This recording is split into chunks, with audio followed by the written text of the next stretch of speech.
In this curated Money Maze podcast edition, we're going to examine the investment approach of a European long-short equity fund, Kintbury Capital, founded and managed by Chris Dale, a seasoned investor in this space with an impressive long-term track record. In today's conversation, I hope we can discuss how Kintbury's approach offers an exposure to a universe of listed UK and European companies without necessarily having the market risk or beta, and how and why their analysis of shorting is so central to what they do. Before we dig in, and for full disclosure, I'm personally invested in the Kintbury fund, have been since inception, and remain so. Chris, welcome to the Money Maze podcast. Thank you very much. Now, I have to say this is a little bit unusual because we have something in common, which is that we each have a child who was born deaf. And I do remember at that very dark period in our life, my wife was able to call your wife because she'd already undertaken this process, and it was a beacon of hope at that dark time, and we're forever grateful. I know that in fact, courtesy of the technology around cochlear implants and all of the therapy that went, we're both very lucky and we have very joyous outcomes. But it's an unusual situation. You graduated with a degree in philosophy from Cambridge, yet you started as a mathematician. What happened? Well, I suppose at school, my real gift, if I had one, was that I was a very good mathematician. And I got into read maths at Cambridge. And I was potentially going to go to Cambridge at a very young age. I was going to and graduate at 20. So I decided I'd take a year off and travel a bit. And I started reading a lot of philosophy books. And when I arrived at Cambridge, I started doing maths and realised that actually I should switch. And I switched to philosophy. And philosophy and maths have very similar attributes in many respects in terms of the application of logic, and how you feed through an equation is not dissimilar to how you should think through various arguments. And completely unexpectedly, it's proven to be quite an interesting skill to have, because most people, when they give arguments, think that they're providing an incredibly logical argument. But what normally happens is there's this huge assumptions made, embedded assumptions with that. So that could be in financial discussions, pre-GFC, the housing market never goes down, or that PE will always outperform public markets, or that passive will always outperform active, whatever it might be. And one of the skills that you learn by studying philosophy is that you get to see what the major assumptions are. You read arguments differently, and it's the assumptions that are made are the real point of difference and that are interesting to debate. And so that, I think, ended up being quite a good skill. And obviously, being mathematical is not unhelpful in terms of financial markets, but that wasn't necessarily what I was thinking at the time. So that is interesting. I'm not sure I've met many people who've studied philosophy who ended up in the investment management business. We actually had Nikolai Tangen from the Norwegian Sovereign Wealth Fund as a guest, and he had gone back later in life to train in social psychology, which he said was a must-have. So maybe the optimal combination is math, psychology, and philosophy, in which case I fail on all three counts. You start life at Warburgs. Paint the picture of why and what you ended up doing. So my family had no background in financial services whatsoever. But I was from a mathematical background, and my father was very keen horse racing. He loved going horse racing. And so the understanding of markets was something that I sort of became embedded in from a young age. I remember vividly being once sort of bookmaker at a point to point. And my dad was about to put a bet on and said, and the bookmaker made a mistake. He put the odds wrong. So if you betted on all of them, you'd have a positive outcome. I remember him, I said, you should back them all. And he said, well, I'm not going to do that, but I don't know anything about it, but I think you should get involved in financial services. And it was a random comment that sort of stuck with me. So I joined Warburgs in 1993, and my first role there was in corporate finance, which I probably wasn't best suited to in terms of my skill set. But it was great training, a lot about modelling. But what I realised very quickly was that what I was really interested was in actual financial markets, what moved stocks. And I was fortunate in that 2 years later, I then moved into the European Equities division. And it was a bit of a heyday for the company at the time. It eventually got bought by UBS, but what was at the time was the number one research firm. And I just learned a huge amount when I worked there in terms of, and I think about that very much as the area that I learned how to analyse stocks and constitute what I thought was a good or bad company, and then how to value them. And so it ended up being amazing training. And by other happenstance, quite a lot of my clients were forming the early days of hedge funds, some of whom have moved on, but some are still present, like Marshall Wace, for example. And it was just an amazing situation to have access to both probably the best research in the market and speaking to some of the smartest people. And I just learned a huge amount doing that. And towards the end of my time there, I did a number of things relating to research. I teamed up with a research colleague, and then we ended up running some money at UBS Prop.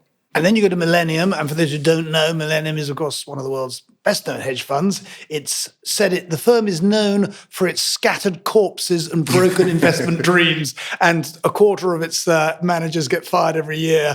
You survived 9 years, which is quite remarkable, along with your partner, Gavin, who I know is still invested with you in Kintbury, and we'll come to that. But what was the most important lesson or two that you learned whilst managing money there?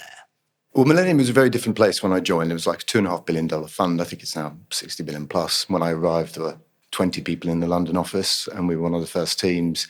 When I left, I think there were about 500 or 600. But I think it was an interesting sort of counterbalance to what I had learned probably at Warburgs, in that Millennium has an immense sort of risk management culture, and therefore it was probably the place that I sort of really thought about risk in a much deeper way than I had ever done before. And the discipline of the rules that they necessarily instigated were incredibly helpful to me. And there's just various insights that come out. You got to look at a portfolio the way you look at a company through lots of different lenses to see what kind of risks you run. And also the different environments, different types of risk are more important.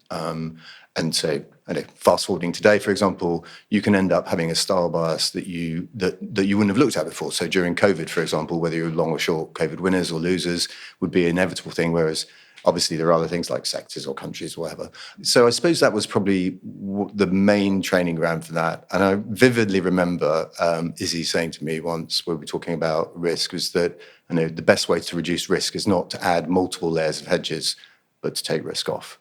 And that was the simplest way. But I would say it was a deep understanding of how risk works was probably the main learning point that I took away from Millennium. So then you set up Kintbury in 2015. I mean, why create a fund with all of the attendant emotional and business complexities?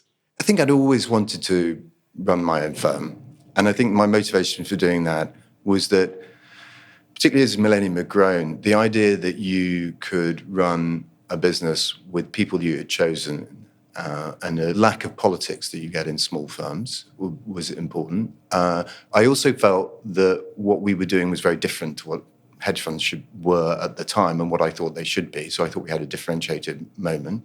And in my mind, when I launched it, I was going, well, if you can compound 10% or plus, uncorrelated market with no beta, and at Millennium I made money 8 years out of 9, I almost had in my mind who wouldn't want to do that. And the disadvantage of being at a firm like Millennium is that you have one investor, which is great and terrible at the same time. Mm-hmm.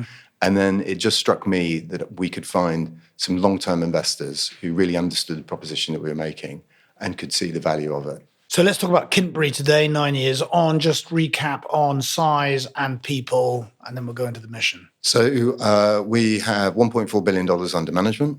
There are 14 people in the firm.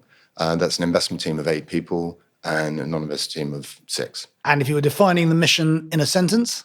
To create consistent alpha over time and to create generally positive returns in all environments. So I think of the fund as an all-weather fund.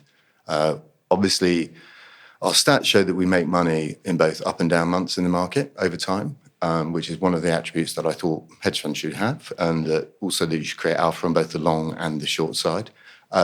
So I just feel our mission, as it were, if it was, is to replicate that through cycles. We particularly will stand out in more difficult environments because obviously most hedge funds have beta to the market and don't do very well when markets do poorly.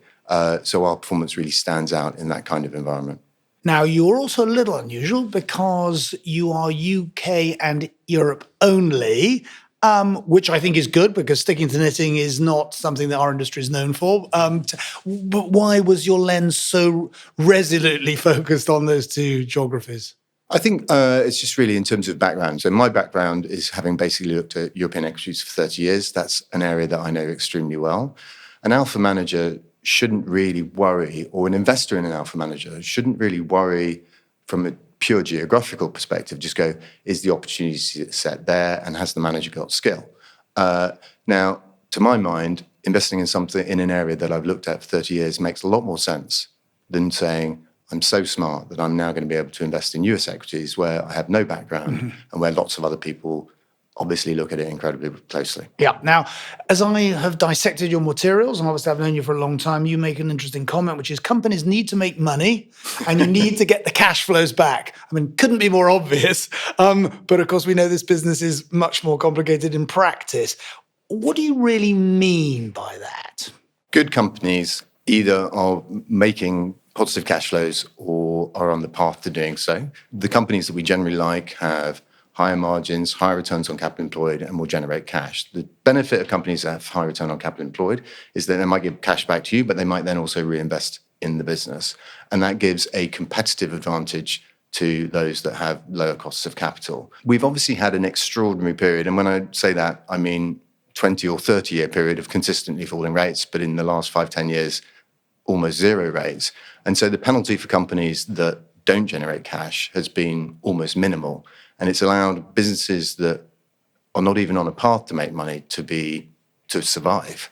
And it's also helped zombie companies that probably shouldn't have done so well to go through. So I think, in essence, companies need to generate cash to be able to either give it back to you or to invest in a business that's going to be extremely profitable. And over a 30-year view, the best performing strategies from a quant perspective would be EPS driven, so companies that upgrades versus downgrades. But from a valuation perspective, those companies that are cheap on free cash flow yield compared to those that are expensive is one of the great strategies.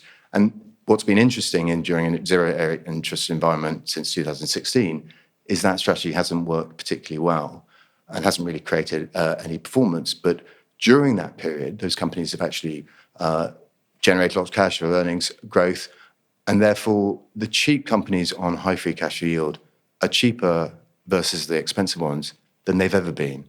And the valuation discrepancies in the market are as wide as they were in 2000 within Europe, which provides an amazing opportunity set as a starting point. So some of your comments echoed Terry Smith, who founded Fundsmith, who's just been a guest on the show. And let's just pause on this idea of reinvestment, because bond yields are backed up, and so bonds compete with stocks. And yet there is something that I don't think, until I was talking to Terry Smith, that I had perhaps processed as much as I should have done. Let's just explain why to you that compounding is so important. So you can have companies that maybe don't have great reinvestment opportunities, and they just give you the return back. And if those cash flow yields are high enough, double digit plus, if you're just getting that, that's good enough return. But if a company has the ability to reinvest that cash at high rates, then you're just getting a much better return on that cash than you would do others. So if a company has return on capital employed of 20, 30%, you realistically want them to invest at that rate of return as much as possible. And over any period of time that's worth looking at, then that will be a great return. What becomes interesting is when companies have generated very high cash returns and those start to deteriorate, or they can't reinvest it in cash. And you often see that, and companies often end up making acquisitions and their return on capital employed can fall quite significantly. And that has quite an interesting signal in its own right. So it's important not to just think about the return that you're getting, but the money that they're investing. Are they going to be able to consistently generate very high returns from that cash? Got it. Very clear. Thank you. Let's talk about the idea generation and how you have organized it. So within the team, we have sector specialists across a range of sectors. We cover a portfolio across all sectors apart from insurance. And then additionally, we have a forensic accounting overlay. And I suppose the source of idea generation will come from the sector specialists, and in terms of things that they think are interesting in the sector, and particularly things that are changing when industries change. And there'll be an interplay in terms of what's going on at individual companies. Of the probably 450 companies that we have in Europe that fit our criteria of market cap, over 3 billion. We probably detailed analysis on about 220 and invest in about 70, 30 longs, 40 shorts. And so things will come up and that you then investigate. In addition to the accounting stuff that we do, we have a flag system. We have 19 different underlying flags that we look at that feed into 7 categories. And when we screen for those, they often trigger signs that something might be occurring at the underlying company. And then we'll do a deep dive investigation of that. And it really works incredibly well when you see something that's quite unusual going on in the accounting. And then you can, by looking at the industry level, you can understand why that is happening. So pure accounting on its own is interesting, but it's very interesting when you go, the reason why they're pulling these levers is because there's some sort of difficulty going on at either the company or at the industry level. So I want to talk about the short side in a minute, but let's start with the long side. And I think, again, it's so helpful for investors, even though I'm reminded by the late Charlie Munger's comment that loss of memory is highest in the investment management industry, because we always forget the stocks that haven't worked. But maybe just give us an illustration either of a current or past name that you've owned on the long side, and it's been an important contributor, and why it was such an important element of a portfolio, whether it's today or past. If I give a couple of examples, one would be a company that I have probably invested on and off for 20 years, but which is incredibly known. Biggest company in Europe is Novo Nordisk. And when I was at Millennium, we probably owned it throughout that period because it was great business. They're the global leader in terms of diabetes treatment. Diabetes, unfortunately, number of people who have diabetes grows by about 6-7% a year. And they were in a fantastic position to take advantage of that. There was an interesting moment in 2016 where there was suddenly an insulin price war, which was their primary product at the time. And consequently, the growth absolutely collapsed and earnings fell. And that was a moment where we chose to completely go to zero in terms of our position. We didn't short it. We probably should have done. And 3 or 4 years later, the company transformed because instead of insulin being the most important product, GLP-1s became the next generation of diabetic treatment. And the growth rate in that has been absolutely phenomenal. And they and Lilly have ended up being a duopoly in that market. Only 20% of US patients who are diabetic are taking this, and that's growing incredibly quickly. But the growth rate has really accelerated. And then there's been a compounding effect of what's happened in terms of the weight loss drugs, which have been launched in last year, which got a lot of publicity, which has ended up being a launch that's been much better than expected. So this has been an amazing company on a 20-year view, but there are definitely moments that you didn't want to own it. And then it's the realization in terms of the analysis of going, the market is missing in 2018-19, the market was missing the GLP-1 opportunity. And in the last couple of years, the analysts have genuinely underestimated the weight loss potential. And it's now going to be an enormous market. And even though it's done incredibly well, I think it's gone up tenfold relative to the market during that 20-year period I'm describing. It's still an amazing, amazing investment. Something that can be much more opportunistic would be something that was probably our best contributor last year. It was a company called Colruyt, which I suspect not many people will know. Belgian retail. As a Belgian, of course you know. And this is a really everyday low price model, has 32% market share of the Belgian food market. But there was a price war. And there was a price war during 2021 to 22 that resulted in margins going from 4-5% down to about 1%. Obviously, multiple downturns, stock derated. But what was interesting, what we identified a year and a half ago, was that it's effectively a family-owned business, that they'd also been investing in a number of wind projects. And at the absolute nadir of the margin in the Belgian food retail market, we identified through some of the work we've been doing in terms of the wind market, that their assets were probably worth €1 billion. And the market cap at the time was 3 billion. So we thought that was a great opportunity. The share price was around 20. And then the company has actually subsequently have sold some of those assets. So that is cash that's coming back to shareholders. And incrementally, our work was showing that we thought the price war that our holder were doing would diminish. And consequently, in the last year or so, margins have gone back up to sort of 4.5. The shares have more than doubled. So it's one of those examples where we knew the company incredibly well. They had a difficult period. We were able to identify an asset that no one else was talking about, and also that there would be an upswing. And so that was really a great example of when you find something that nobody really is looking at. And everyone's looking at Novo, but not many people are looking at Colruyt. Got it. Well, I'm going to give a quick plug for the fact we just interviewed Mike Milken, and in that interview, he discloses that the highest incidence of diabetes in the world today is China, and it is the country that has the least treatment available for its population. Let's talk about the short side. A lot of the competition has withered, disappeared, abandoned the fact that it is just very difficult. Tell me, first of all, why you want to be in that space, given the asymmetry of returns, that we know exist. A stock you can own forever on the long side can go, and a short company can only go to zero. Tell me a little bit about why it's important to what you do. So it's just right at the heart of what we're doing in terms of if you are trying to create a return that's uncorrelated with the market, then you have to have longs and you have to have shorts. And to have that low net construct. Now, the majority of people who do this often might use index or use hundreds of short names, and consequently, they choose very little short alpha.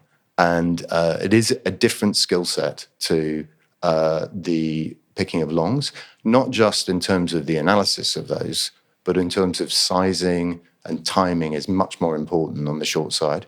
And you tend to own your shorts for a shorter period of time than you would do for your longs. So our average holding period for our shorts is 12 to 18 months, whereas our longs are about 2 to 3 years. So it's an important part of that. But the other way I think about the fund is if you think about the composition of return, you've got our cash, because we've got net cash, which obviously hasn't been making any money in the last 5-10 years, but will increasingly do so going forward.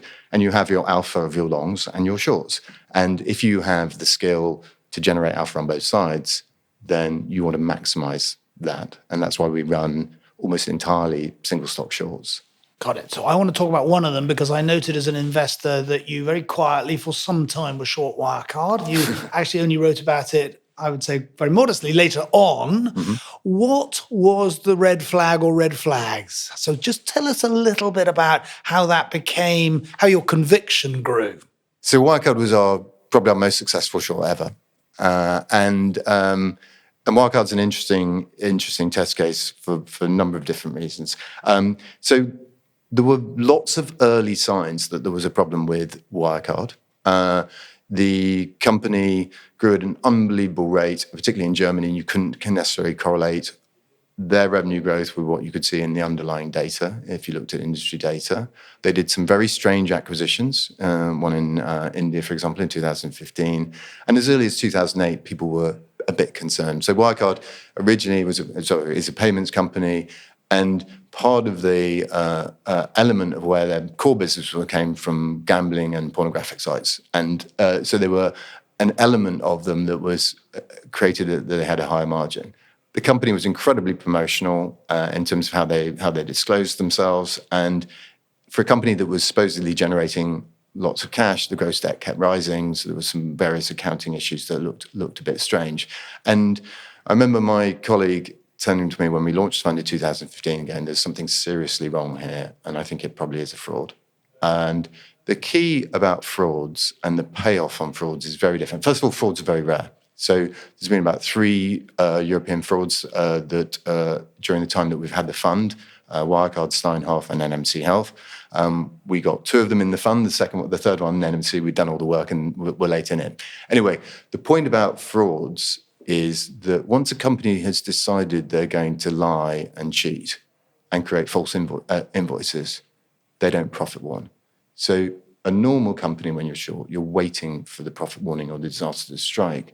But if a company's lying, they won't ever profit warning. So it's a grave error to be early on frauds. You have to wait for the bomb to go off, as it were. It's quite interesting how frauds are found, because it's never the accountants. There's a study that shows that 5% of frauds have come from accountants, and 5% have also come from accidents. It's just not where. So a company that says that it's unqualified accounts means nothing really in this respect. So the thing that triggered that was Dan McCrum's article in the FT in January 2019, where a whistleblower in Asia had flagged to him that there was something going on there.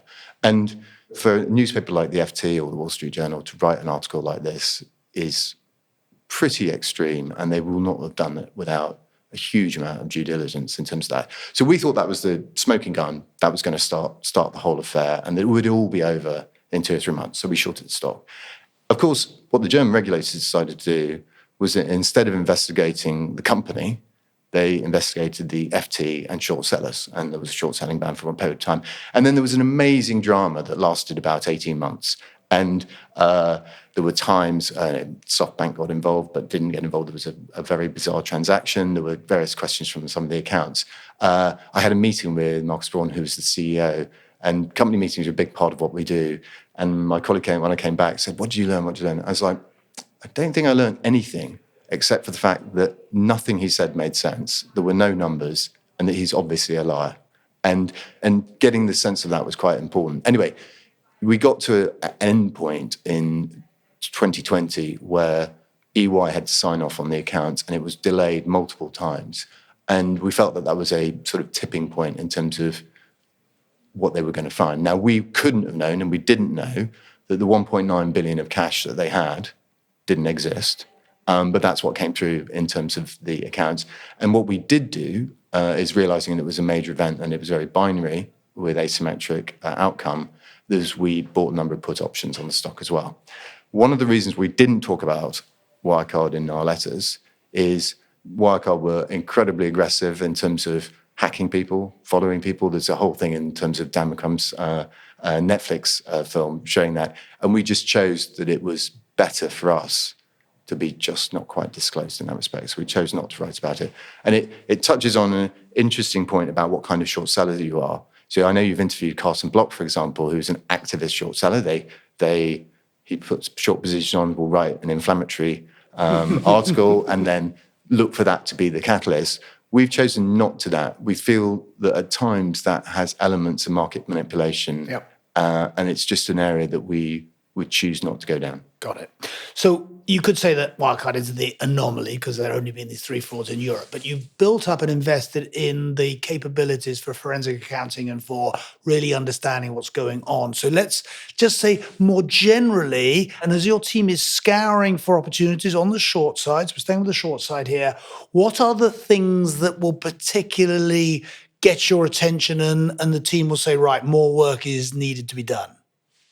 So in terms of shorts, there's certain characteristics of shorts that we would have. Normally companies who have weaker margins, lower returns on capital, where they're deteriorating rapidly, poor cash flow conversion. Often those companies have higher levels of debt. But if we look at it in terms of categorizing shorts, I would probably put them into 4 buckets. So one would be booms that go bust, where there's a huge growth that then implodes. So an example of that might be food delivery companies, which have had an amazing pandemic and then have absolutely collapsed in terms of demand, or demand for swimming pools during the pandemic went up materially while we were all sitting at home and thinking we needed a swimming pool. And other sort of mining capex cycles would be not dissimilar to that. You would also probably identify fads where there is a single product that is incredibly popular and the market then extrapolates that. And the best example I can think of that would be a Polish company called CD Projekt, which had a thing called Cyberpunk 2077, which I'm sure you've played lots of times, but was going to be the best game since Grand Theft Auto, and they had problems with release, but they were one-hit wonders. And those are relatively rare. Then you have what I would describe as structurally challenged businesses. Those are often where you have very high levels of market share and you overcharge for the product, and that you're going to basically have competition that will undercut you and you lose market share. Good example of that might be Hargreaves Lansdown, which has got 1 million customers in the UK and charges way more than its competitors. And it's not growing customers, but profitability is going to collapse. And then the last one is accounting. And often, and accounting is just giving you insights into what's necessarily going on underneath the surface. And often they might also have elements of booms that go bust or challenge models, and then they overlap. So there'd be the four basic categories of shorts that we would have. And behind this, of course, is the question of research. I think some of the data I've seen suggests that the sell side, the investment banks, etc., have an astonishingly tiny proportion of their research to which a sell recommendation is attached. We had Steve Clapham on the show who was talking about the juniorization of research. From an industry standpoint, having been in it for a long time, is it clear to you that, without wanting to be unfair to the sell side, the quality of research or a lot of investment talent has migrated from sell side to buy side? I think there's an element of that, and just the ratio, in case you're wondering, is 3-1 buys to sells. Okay, and thank you. We did an average in that across brokers, 50% of recommendations are buys within that ratio.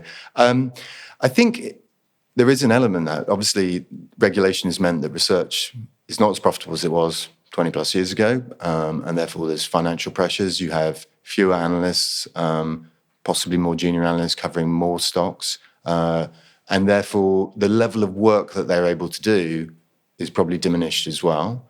You also have the growth in the platforms like my own firm, who are very focused on short-term trends and data rather than deep underlying analysis. So I think their clients are also pushing them for a different type of analysis than the ones that we look at and how we try and do that. So I think there are other factors as well as just that they're younger people.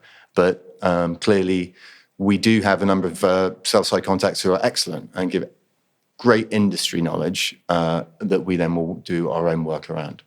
If we back up to the fund, the fund as a whole, you described your fund as an all-weather fund, although it's notable that it has performed, very well in more bearish periods. How do you think about an environment where the headwinds become the tailwinds and there's a sort of nobody will ever believe there is money going to be net coming into Europe because everybody's given up on Europe? But should the backdrop become more positive, how do you think about beta and where you would be comfortable taking your unhedged exposure? The unhedged beta is very easy to work out. Is we aim to have a zero beta to the market, and therefore we're not interested in the beta play of Europe being particularly cheap versus the US. I do think it's fair to say, though, that if no one's bothering to invest in Europe and the discounts of some of the great companies are huge compared to their US peers, when the lens flips towards Europe, then international investors will probably be more likely to be buying our buys than our longs than our shorts. And so I think that would be, on balance, beneficial. I do describe it as an all-weather fund because I've pretty much done this for 20 years now and made money 18 years of those, and in very different market conditions. And so while our performance will stand out in more difficult environments, that will necessarily be the case. The opportunity, I think, right now is amazing because the discrepancy between good and bad companies is incredibly wide within Europe. The valuation spread is incredibly wide, as I described. It's at peak levels, even on a sector-neutral basis. This is not just that certain sectors are particularly cheap versus others. Even with intra-sector, the spreads are extremely wide. You described earlier that people have given up on shorting, and there are moments. The last time I remember this was really Feb 21 during the sort of GameStop bonanza, which did have a feed into Europe as all the US funds closed their European shorts. But the short interest in Europe, as of today, according to Morgan Stanley, is the lowest it's been in a decade. And therefore, one of the things that is difficult will be if you have these short squeeze episodes. But if no one's short, then the element of short squeezes is diminished. So I think you are entering a period where margins have gone up over the last couple of years, partly because companies have been able to raise prices. We're at peak margin. I think that's probably going to fade, even if there isn't a recession. You have interest costs that are going to rise as companies have to refinance their debt because that comes with a lag. And one of the amazing things during the period of time that interest rates have gone up is that weak balance sheet companies haven't underperformed, which is something that you wouldn't necessarily expect. And I think that valuation band, that elastic band, is extremely stretched. And what would catalyze that to really work I think would be either a slightly tougher economic environment or those interest rates really starting to hit. So you're clearly very excited about the landscape. I'd like to understand who you think this approach and strategy works for best. We've got lots of allocators who will be listening. And so just tell me how you would answer that. Well, we could argue whether if the beta rush that we've had for the last 10, 15 years is diminishing, then the natural tendency is for people to buy what's worked. And inevitably, people are very long the PE and very long the market and the Magnificent Seven. But notwithstanding that, if I think about the people who do give us money and how they think about us, so you inevitably, if you're an organization, will have your beta, you'll have your market exposure, and then you will have an element of what you would describe as uncorrelated returns. And those could be lots of different asset classes, some of which I know you've had on the show.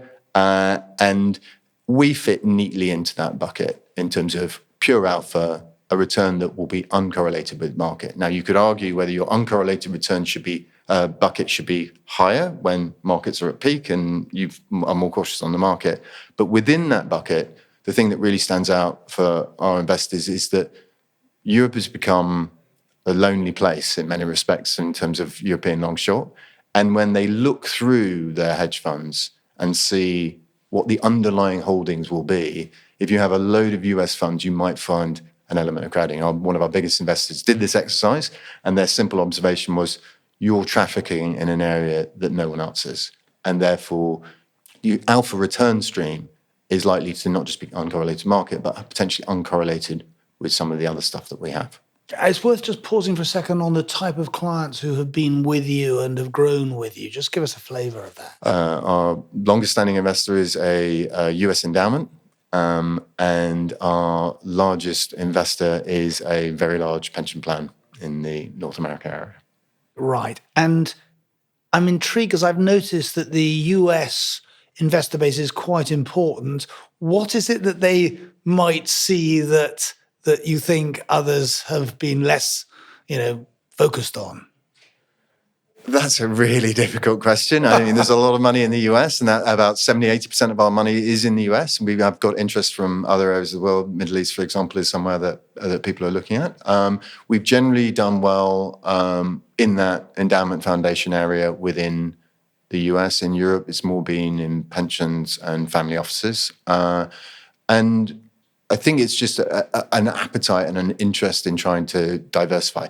Even within those investors, it's not unusual to go to the US and someone say, I have 20 hedge funds. How many in Europe? One. Would not be an unusual conversation. So we've done well with a particular group of investors. I think they can see that Europe is maybe a bit less crowded and that maybe less efficient. And I think European markets are incredibly inefficient at the moment. And that provides an opportunity for them. And that our returns will be uncorrelated with the other stuff that they've got. And I do note from some data actually that Will Campion sent me is the average life of a hedge fund now is only 5 years. So the attrition is extraordinary. You're standing, and that in itself is an important attribute. And I also note that your fund has been up nearly 70% of quarters since inception. I mean, how should one interpret that? So the stats are that we are up 55% of days, 60% of months, and close to 70% of quarters.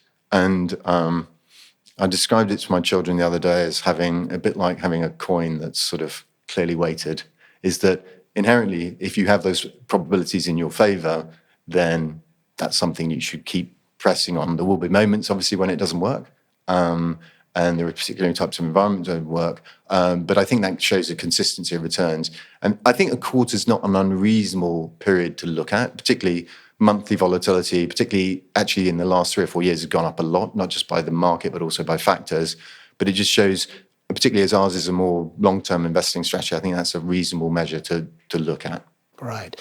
Now, I think you and I would probably agree, and we're not going to spend time on the macro, that the tailwinds have inverted and that there are headwinds in all sorts of directions. And that's before we talk about geopolitics, and that could lend itself for a more propitious environment for Kintbury to perform. How would you judge success 5 years hence? In the end, if you run money, the only thing that you would judge success on is performance. And that's the only thing really that matters. It's very important to me that we do well in different types of environments. It would be pleasing to me if we had a more challenging economic environment, in the sense that it would be good for the fund, and it would really highlight the skill that we are exhibiting over time, which might be missed by other investors. That could be masked when people look at underlying performance when markets go up a lot and other asset classes. They often, when you judge managers, you should definitely think about the alpha component. In a more challenging environment where markets maybe don't go up quite so much, and maybe where that cash component actually outperforms the alpha, outperforms the beta that other managers might have, that would mean that our returns would be, on average, better.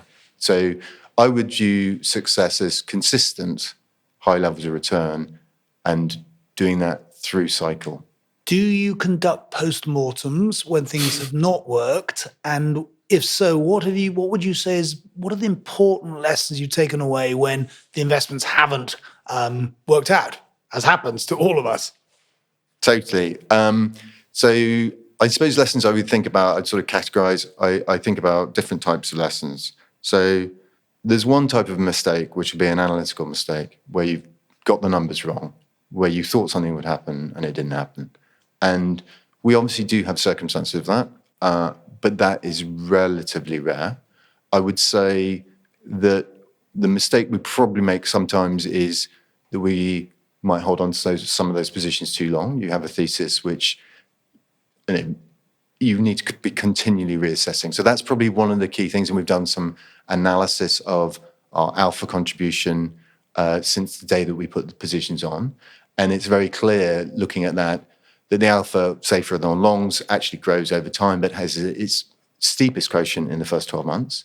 Our short performance is slightly different. Similarly, the first 12 months are very good, and that can often tail off. So recycling of positions is something that is important. And that's not just because they've necessarily gone to your price target and we have a clear discipline about price targets, but also things change, the environment changes. Something might be a good company, but the environment around it changes that makes life very different. So there's an analytical mistake. There are different things, and I get much less worried about what I would describe as share price mistakes. So if you get the earnings right, but the share price goes against you, that can sometimes be a mean reverting thing. But where you're making a mistake there would be if there's a narrative around the company that you underestimate. So there was an example I can give you is like Umicore, which we were short of, which had a period of time where it was viewed as one of the great players on electric vehicles, and it didn't really matter that the business wasn't doing very well. That's what drove the share price. And therefore, there's a pragmatism around stock prices. You go, I might be right about the fundamentals, but this just isn't going to work right now. And so the ability to be able to just step away, the market's always there. You can always go back. That's our great thing about liquid markets. So I would say that is something that we have to ask ourselves. Are we getting the fundamentals right? And is the stock market going to look at things the way that we look at it? I think the biggest mistakes or learnings or changes is probably more on the risk management side. So if I think back, I know 2 years I described that we lost money. Our worst mistake was in 2016. We didn't think that Brexit would occur, and we underestimated the individual stock price impacts that would occur. And that was a major contributor to that year. The other thing we learned from that year was about price momentum. And historically, I've always measured price momentum with the portfolio. I'd measure it in a way of looking back how much price momentum, how much money would we lose if the share prices go back to where they were 3, 6, 12 months ago. And I used to always look at that relative to the earnings. So if the earnings drove the prices, I tended not to worry. But price momentum, while over the long term is a positive alpha factor, can be extremely volatile, particularly at those turning points in markets. Now, generally speaking, when markets go down, our higher quality, better balance sheet companies hold up very well. So that gen's not a problem. But those inflections positively can be a problem. And so what we decided post-2016 is that we would effectively halve the maximum exposure we'd have to price momentum. So we'd take profits more in a more disciplined fashion, even if we thought there was more to go for in some of the shares, in order that we didn't have one of those turning points. If you think about those turning points, the really big ones are quite rare. So I'm really thinking about 2009, which is very obvious out of the GFC. 2016 was actually a similar year, triggered possibly by Chinese stimulus. And say the vaccine news in November 2020 would be another period. So, Chris, before we conclude, I read one of your most recent reports where you were very obviously concerned about luxury stocks, valuations, underlying trends. I even sent it to the head of a very large financial institution because you made the point about how price increases had moved sort of disproportionately relative to costs. Everybody's interested in luxury at one level, but what have you concluded, and where do you stand? So the consensus view is that luxury is an amazing business, structural growth, and people are generally positive. And they've been amazing companies. They've almost been the tech of Europe in many respects. But it's quite interesting, and this is sort of partly tied in with what's happened since COVID, is that the ability of companies to raise prices. And we are very interested in companies which have effectively price gouged. And then on the other side, some where that hasn't necessarily been the case, where there's a scope for a margin recovery. Now, in the case of luxury, it's difficult to get like for likes, but on average, prices for the products over the last 3 or 4 years have increased by 50 to 100%, which is a truly staggering number, and is not the strategy that they employed during the last financial crisis. So into the last financial crisis, there was in 2008, there was a weakening of demand, but actually they managed to increase prices to offset that. So you're at a supernormal level of profitability. Margins, for example, of LVMH have gone up by 800 basis points to about 33%. And even the weaker players within the area, like a Burberry, where revenue growth during its boom period over the last 10 years has been 2% versus the sector of 8%, have been able to improve margins that. There comes a point where demand might soften because you might have already bought your bag or whatever, and there might be an element to that. There might be a slight squeeze in terms of the living, where either the price is too high or you just don't have the same element of demand. And you are definitely seeing very clear indications of that. You had profit warning by Burberry. Yeah, and Burberry is an example where new designers come in, Daniel Lee's come in. They've doubled the price of bags. And the point that's difficult for companies in luxury, because brand equity is incredibly important, it's very difficult to bring that price back down. So you then either have to double down in terms of promotion, and if that doesn't work, that could be very negative for margins, or you have to have a complete change of strategy. And so we're at the point where we think there are certain brands that are much weaker than others, but even the premier brands like LVMH, we think are going to be difficult to sustain the level of growth and margins that they've had in the past.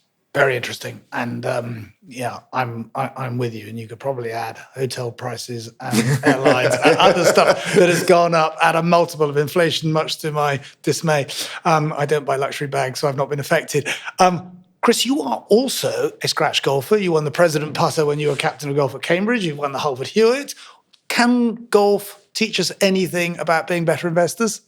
I think there are some disciplines that are similar to golf that are good as investors. And I think this probably applies to other sports necessarily as well. So when I think about it, golf is an incredibly difficult game. You have a small ball, small bat, big field, and the margin of error is huge. And consequently, it's very difficult to be super successful. Even the best player ever, Tiger Woods, won 22% of times, Jack Nicklaus was 12% of times, Rory McIlroy 8% of times. Far fewer than, say, tennis players, where you can dominate your opponent, where Djokovic has won close to half the Grand Slams he's played in. But the thing that when you want to get better at golf is that you need to focus on the process. So you need to focus on improving your skills, and it's a multidisciplinary sport. The putting is different to driving, the bunker play. And the thing that can be frustrating when you play golf is that you might feel you're working really hard on your game, but the impact doesn't necessarily come through in terms of performance. There's an element of luck in performance, but also it just takes time. And so I think to be good at any sport like this, you need to focus on following the process and not worry quite so much about performance, which is incredibly difficult to do. And then always to go, there's always the next shot, the next hole, and do necessarily that, think like that. The other thing I would just throw in, because I'm taking notes. I would just throw in, which is sort of more maybe philosophical. There are many, many people who think it's impossible to generate alpha in markets. not just long, but particularly probably on the short side. And the analogy I would give is that I believe investing is something that there is persistent skill. And the difficulty for allocators is to identify that skill. Because rather like I can birdie a hole and Tiger Woods can make a par. So on a one-hole basis, I can look like I'm better than Tiger Woods. I'm not. And however good I think I might be. And then, but the interesting thing necessarily about that analogy is that people say, where's your edge? Where's your information advantage? So Tiger plays the same course, the same ball, the same clubs, but it's skill. And I think the same is true for investing, is that people who are better at it, and the best way to identify that is through multi-year periods rather than just how did you last quarter, last year. That would be one of the takeaways I give to other people possibly. But the main thing I think from playing golf is that ability to focus on process. And investing requires a huge amount of patience and resilience. And you knowing how difficult golf is, those skills are needed in that as well. Thank you. Well, that's a good place to stop as you looked at me and saying how I know how difficult golf is. We haven't played for a long time and it's still just as difficult. I'm going to take three things away from this conversation. Number one, there's considerable opportunity sitting there in the UK European landscape. People have given up on Europe. People have given up on the short side largely. So that creates sort of axiomatically opportunity. We have got, number two, an environment where interest rates have gone up. Companies with debt are beginning to have to deal with that. Consumer slowdown is a reality in that environment as well, and that changes the landscape from zombie companies all the way through. Thirdly, that in focusing very specifically, as you have done for your career, on the types of companies that generate cash, that can reinvest it, that have winning positions, is that if you stay with those, they can be the compounders. And to a certain extent, the market has been, I would argue, less discerning. And finally, that your business and the fund, Kintbury, is not about getting the beta or the stock market exposure. It's about finding that alpha, that outperformance that you believe is very much available on the long side and on the short side. So you're in a small group of people occupying this space, and it's been really great to talk to you today. So thank you very much. Thanks, Simon.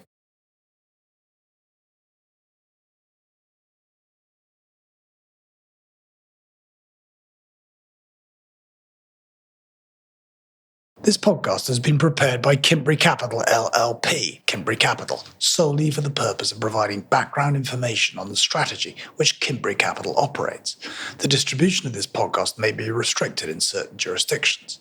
The information herein is for general information only and is the responsibility of any person or persons in possession of this podcast to inform themselves of and to observe all applicable laws and regulations of any relevant jurisdiction.